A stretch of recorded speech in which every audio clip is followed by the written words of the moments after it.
Lisa, more breaking news coming in at this hour, learning important information that Israel has tracked Iran's nuclear development site.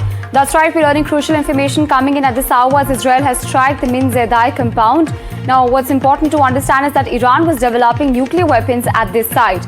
Remember that this is Israel's bid to damage Iran's nuclear facilities. Remember that the objectives behind the attack were also released yesterday, in which US explicitly stated as, in fact, the nuclear agreement, rather Iran's ability to, of course, build nuclear weapons behind, of course, one of the objectives behind the attack. It also cited failed talks with Iran as one of the top reasons as to why it is chosen to attack Iran. Now, the latest that we're tracking at this hour is that Israel has struck the Iran nuclear development site. We have some reactions lined up for you. Listen in.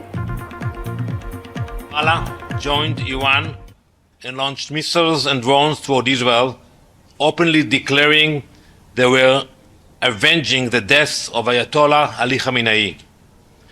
It showed the Iranian terror regime over the people of Lebanon.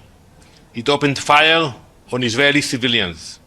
Israel responded with precise strikes on Hezbollah military targets, command centers, weapons storage sites, and senior operatives. At least a dozen UN member states have been targeted, including Cyprus, a European country. This is not strategy, it is desperation. It is a regime lashing out like a rabid animal, dangerous to everyone around it. There hasn't been any coordination between Iran and Hezbollah. As we have repeatedly said, we don't need any organization or any apparatus outside our country to defend ourselves.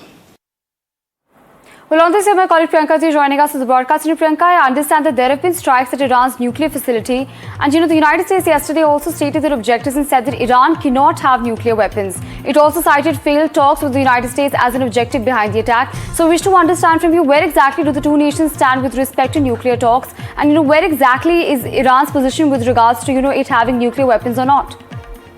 Well, Israeli forces have carried out additional airstrikes in Iran, with reports indicating that the compound in the Tehran area was among the targets. The strikes are a part of this broader escalation between Israel, Iran, and the United States over the past several days.